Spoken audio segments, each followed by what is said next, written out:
and welcome to All My Art and Soul.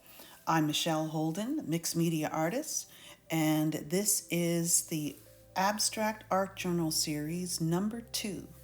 And as you can see, I'm showing you my new Cry Cut circle cutter, just because I'm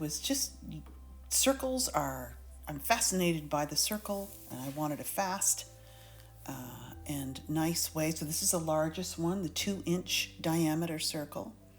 And my surface here for this larger, I believe it's 11 by 14, I pre-gessoed it. So then it makes the paper do different things.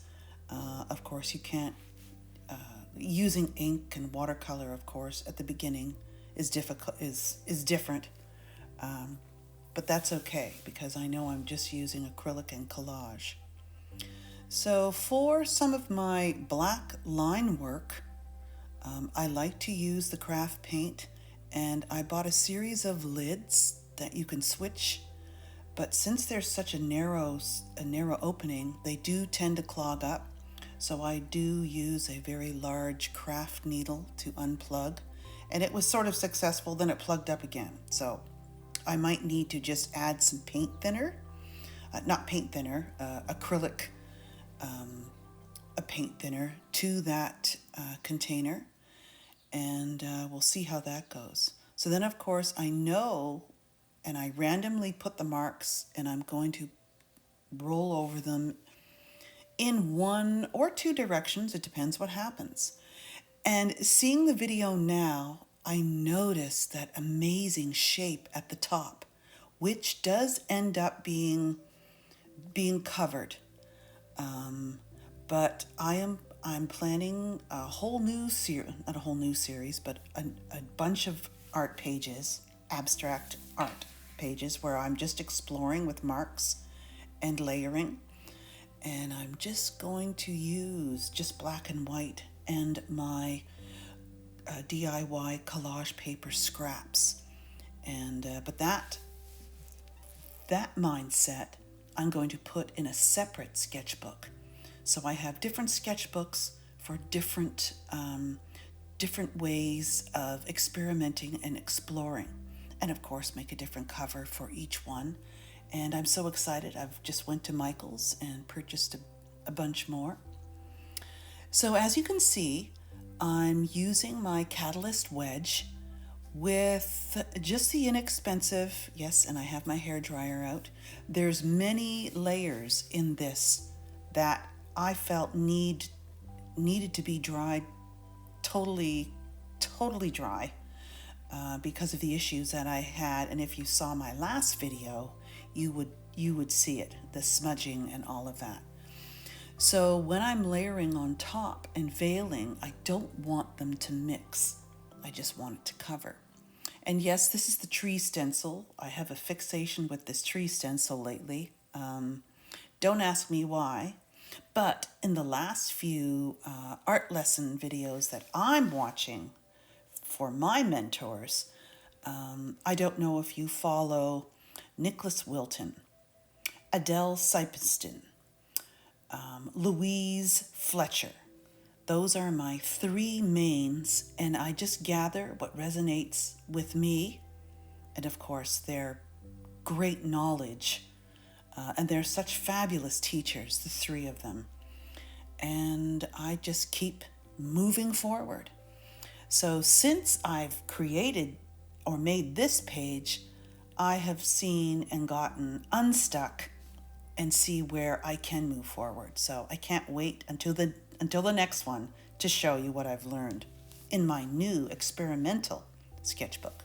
So during this series of abstract sketchbooks, art journaling, landscape, this one will stay just for landscapes.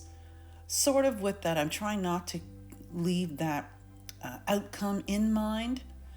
And the other ones, which I've just discussed, are going to be purely experimental and explorative.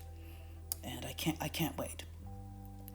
So as you can see, in order for the wedge here to slide across, and as you can see, I use the hair dryer again, it needs a little bit of water. So just that eyeglass container, it has a very subtle mist. I like to use that for my art journaling, of course, because you can really control the amount. So then I'm drawing each layer again. And in hindsight, I would have loved to have kept that upper. It's sort of like a moon, but it's the opposite. It's black on white shape. And I did cut out this oval shape, and I'm saving it for, there it is right there. So I'm seeing how fractured kind of realities, putting different patterns against text, or text against a color.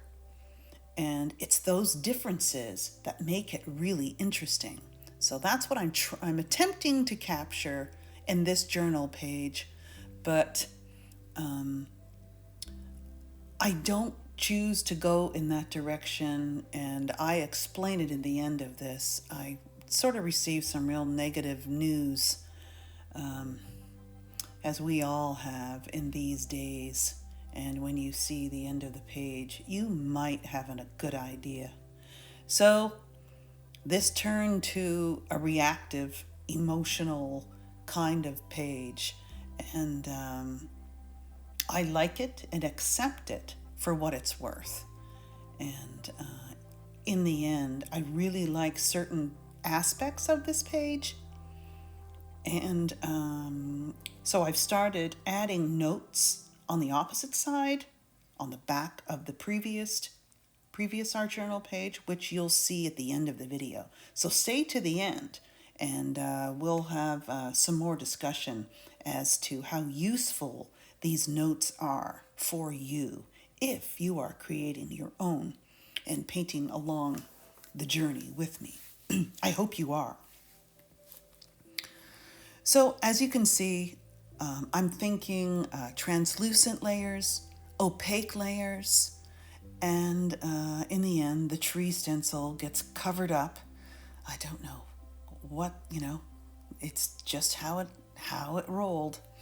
So that's the ultramarine, which is a very strong pigment of blue, along with the manganese.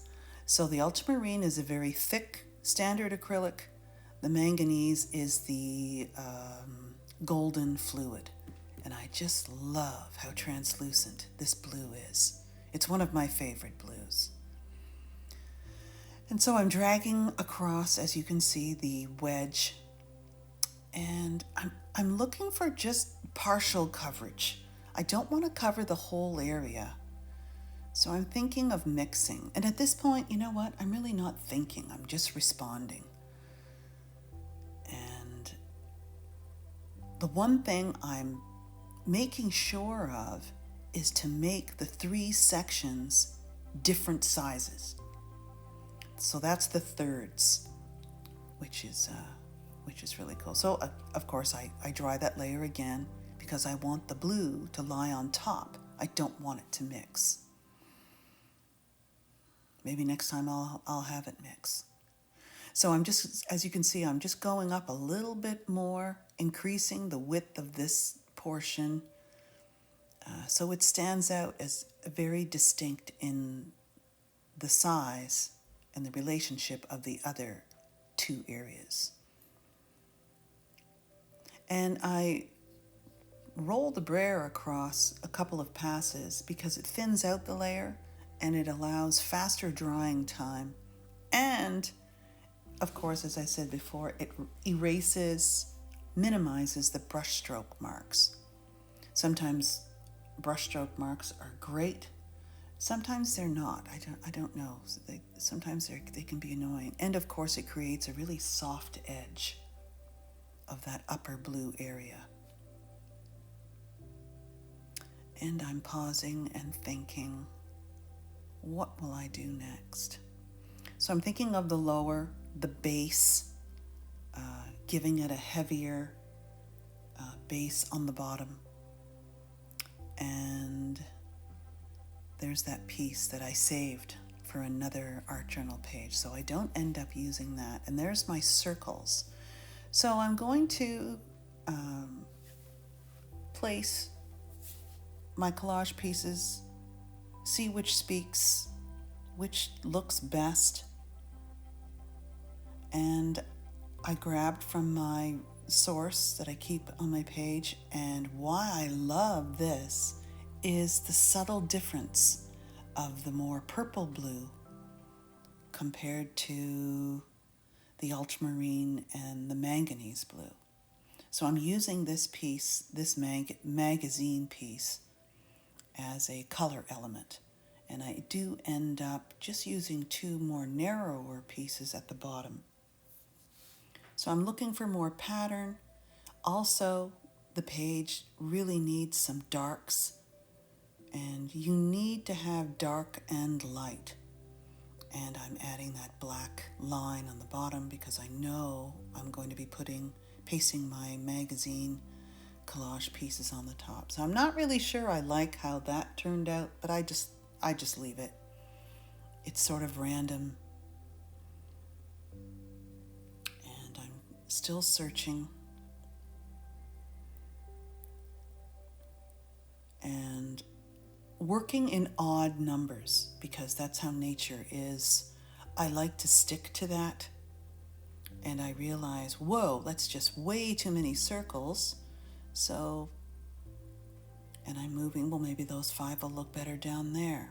And not so much. I end up using 3. And I'm just testing the different values, textures, and patterns against the one surrounding it.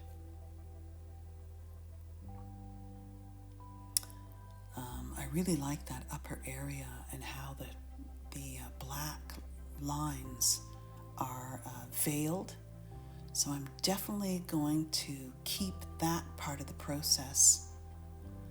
And as you can see, I'm just reacting, responding, and maybe not paying attention to really what's there, being really present while you're creating. And that's okay too, because when you're working intuitively, you're sort of spinning in and out. You spin in to respond, and then you spin back out to assess. Okay, what do I have? Usually composition, value, color, what's working, what isn't working. And then you go back in. So it's sort of, it's really interesting, this intuitive process. So right away, I know where my head's at during this piece.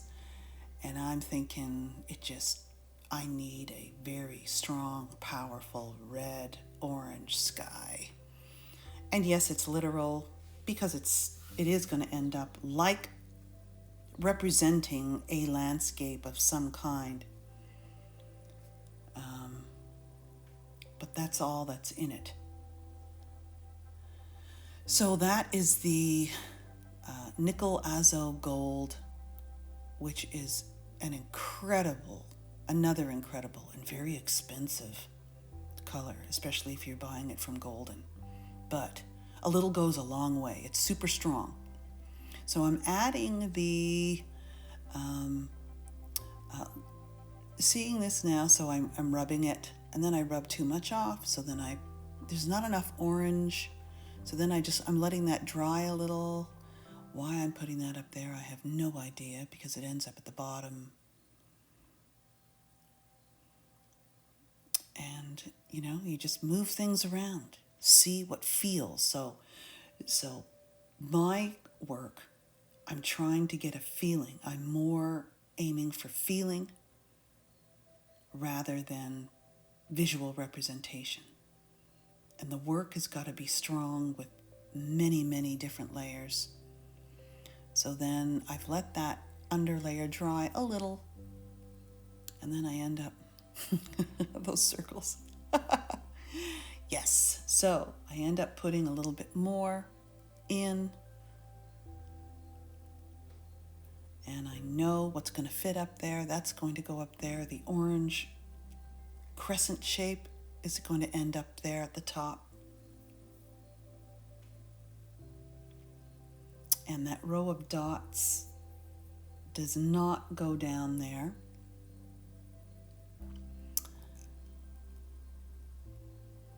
And I like to use this certain natural sponge for my stenciling. And it's better, obviously, maybe it's not obvious, to work with a much drier, just damp, and then you have to make sure it's not overloaded with moisture to get a nice clean edge with your stencils. And there's spraying and then masking. So my intention is to experiment, just to keep going with all sorts of different stenciling techniques and approaches. So this is a great one. It's like old cracks, and I don't think it matters which direction.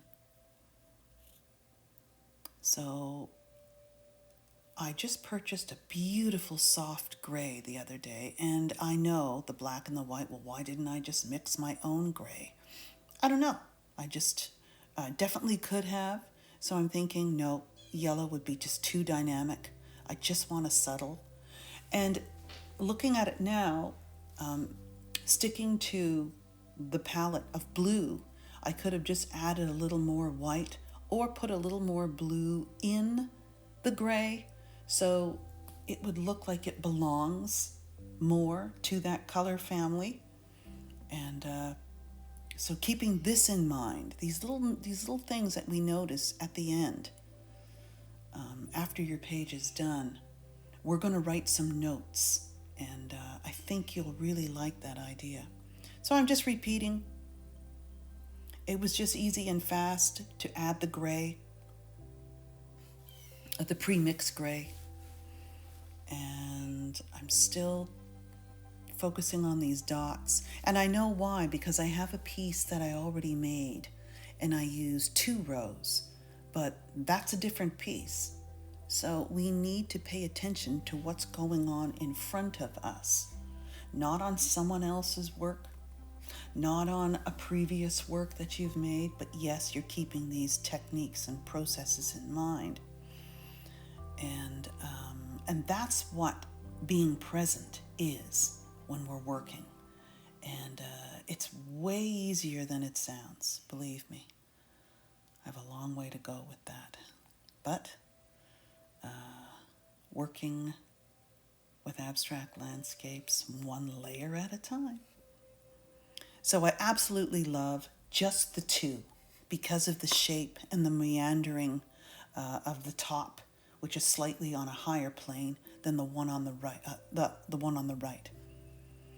I really like that. So I'm putting in some text, X's, 4 X's. Some of you might already know what that means. I've been really, really using that symbol a lot. And of course, globally, it has a lot of meaning. And this is a piece of painted tissue paper. It could be also a thin tracing paper from a roll. Otherwise, it's very similar. So being careful when you're painting your tracing paper, letting it dry on a clear sleeve and then pulling it off. And it's amazing because you can really see it's so thin. And once you glue it down, it does reveal some of what's underneath.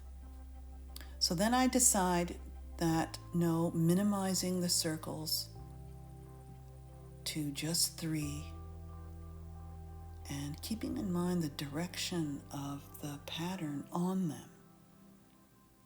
And that's a much better fit. And looking at this now, this is one of I've used this several times, it's just cut out. We're also going to make our own paper stencils. and using paper a lot. So I don't end up using it, but I think that would have worked just as well. So this catches my eye, and I decide to just reduce it a bit more. It's a bit too large. And I know it's a similar size to the yellow piece above, but then the yellow piece is a different color and it ends up with a different texture. So there's enough of a difference, and plus what I put on top of this orange neutral piece. So then those are pastels. I like to use those later on just to add that subtle difference without interfering with the composition. To me, it's important when you look close, there's something interesting to look at, and far away, it's interesting. Okay, so those ochre pieces of paper that I tore, I was at first going to put them, but I need to be careful that I don't add too much and it gets too busy. So I'm still trying to keep thinking simplified. Yes, this was just a page from a book. So there's human faces.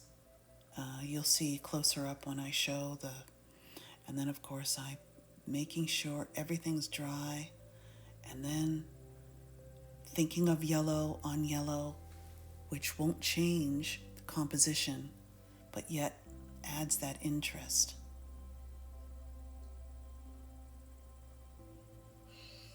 And keeping the red lines that I just added more horizontal. And then this is the China marker. I just have black and white right now. I know that there's many colors, so I've got to order a set.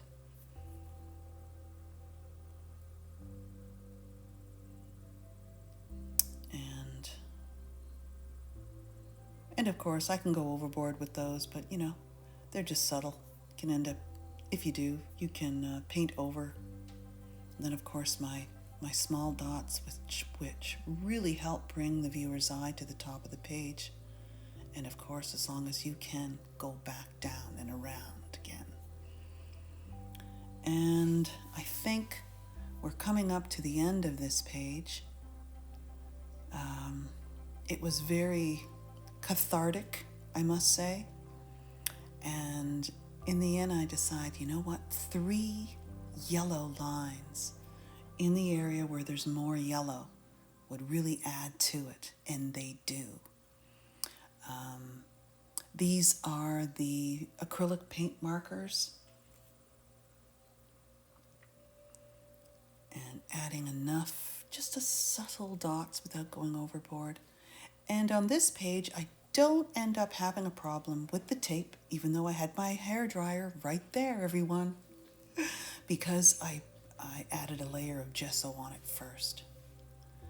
So I'm very excited to start another sketchbook of more experimental work. I hope you enjoyed my thinking process of this one. And I am just going to add one more touch, and that is the spattering with the dots. So if you like this content, please subscribe, please share, and please hit that like button, because it does make a difference to the algorithm. And as I've said before, I really want to grow this channel. I am so excited, and I will see you in the next video. Here is the part where I'm adding notes. And as you can see, here they are here. I'll just read a little bit. I created this page after receiving very negative news that definitely affected me. I believe you can feel it. I hope so, anyway. My intention for this piece was to demonstrate how to use different layers of marks and then veiling them, a sort of push-pull process. This was not as successful as I'd hoped. This is okay. I really like the feel of this page, the blue layers, the top subtle layers of orange and yellow detail. I also like the process of starting with black marks, and we'll do some more. So that's the marks that I just splattered down with the black paint and then rolled over with a brayer. So that's what I'm discussing in these notes. And I like to use pencil. So, and I find this extremely helpful. And who knows, next time I look at this page, I might add some more. So these are thoughts. I have so many notes and notebooks. I have reams of them. And I'm so glad I've written these things down, because once you start discovering so many things, it's just a good way to keep track. Note to self, musings, thoughts, feelings. It's so good to get this down. So I hope you enjoyed this new part, and I hope you join me in creating your own abstract art journal pages. And again, I will please hit the like button, subscribe, because there's more to come. And I will see you in the next video.